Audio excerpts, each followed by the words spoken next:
No, I don't subscribe to the theory of evolution at all. I don't think it's true. I don't think it makes sense. I don't think it stacks up. If evolution was a continual process, then surely by now, bananas would be round, wouldn't they?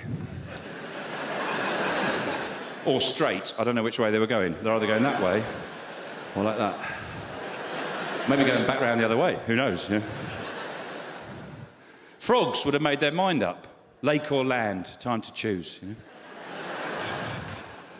We'd have grown another thumb, definitely. We'd have definitely grown another thumb, wouldn't we? Because how useful is that? 4 fingers and a thumb. It's incredible the dexterity you can do with that. Surely by now we'd have another thumb coming out of there. So a single human hand would look like that. Imagine the amazing things you could do with 2 thumbs on each. I mean, obviously it'd make groping a lot more thorough, wouldn't it? But you could carry 6 pints and tweet at the same time, couldn't you? And don't tell me we're related to monkeys. Sorry, I won't have that. Don't tell me we're related to monkeys. No, sorry. Because I'll tell you what, I was on a flight recently, and the hostess made a request. She said, anyone on the flight's got any peanuts on their possession, please don't open them and eat them. I said, someone on the flight with a severe peanut allergy, you'll cause them a great deal of harm and distress. Can you imagine a monkey with a bag of peanuts agreeing to that request? Like another monkey goes, ooh, ooh, ooh, ooh, ooh, ooh, ooh.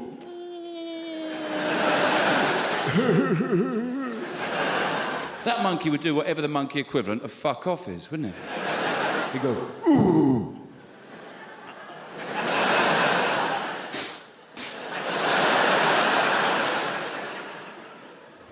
Because they're bastards monkeys, they don't give a shit about each other.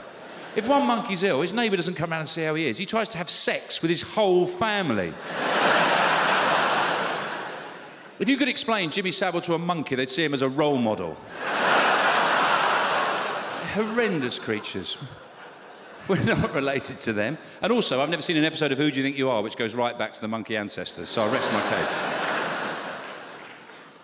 I accept I'm not a scientist. I know I'm not a scientist. But what is a scientist? It's just somebody who thinks about stuff, then chooses to back up their thoughts with evidence and facts. Only difference between me and a scientist. I don't feel the need. I'm not so insecure. I need to back up what I say. I just say it. There. And I've been forced into this position by my children. I've got 3 children, 3 young children, and they ask me questions all day long about everything under the sun, you know. And I don't know a lot of stuff. I really don't, you know. I don't know. I read a lot, but usually when I get to the interesting bit, I remember something embarrassing, go, And they ask me questions about science and things like that. You know, for a while, I thought a house was being haunted by my old physics teacher. And he's just going around the house going, ooh, ask your dad about magnets.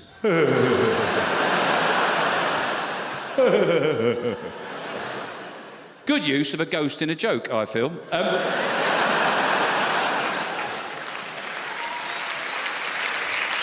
Thank you.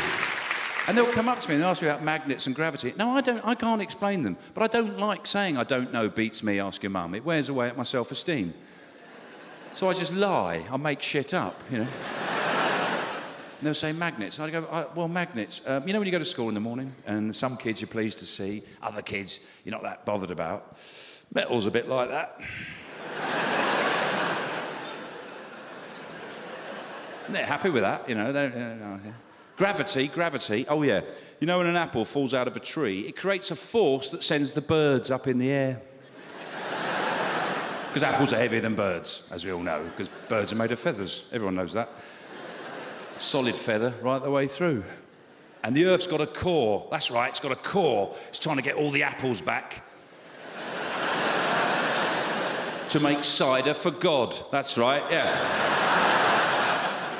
A verb, I think that's an old Cockney word for a tenor. Yeah. Yeah, that slag owes me a verb. Here, George, put a verb on that horse for us, will you? They asked me about Velcro. I got this vague notion it's got something to do with the Apollo missions. I said, Velcro grows on the moon. It grows on the moon, yeah. Basically, it's moon grass. That's what it is, really, yeah. That's why the astronauts walk like that.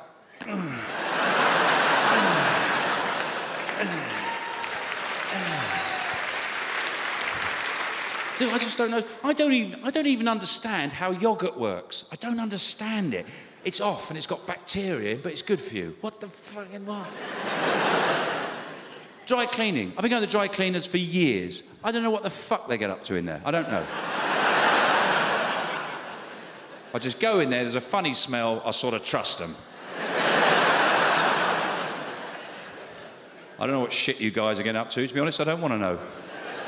As long as my clothes come back clean, I'll keep stum, but doesn't smell right, does it? Doesn't smell good. Look at your eyes, they're all red around the edge, aren't they? Your skin's peeling off. I'd get out of here now if I were you. Like the other day, I was putting sun cream on them. They said to me, how does sun cream work? I said, it's invisible clothes made of cream. There we go. Factor 20 is a T-shirt, Factor 50 is a duffel coat. But the questions keep coming and they get madder and madder. Dad, why can't we smell noises? What? Oh.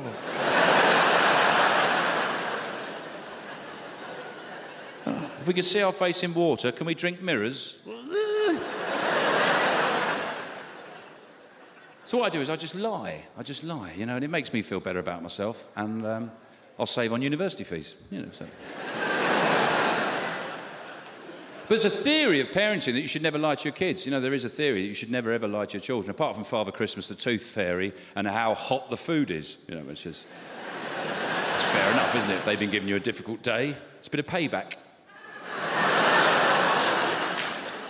Those fish fingers, yeah, they've been out for a while now, yeah, work away on those, yeah.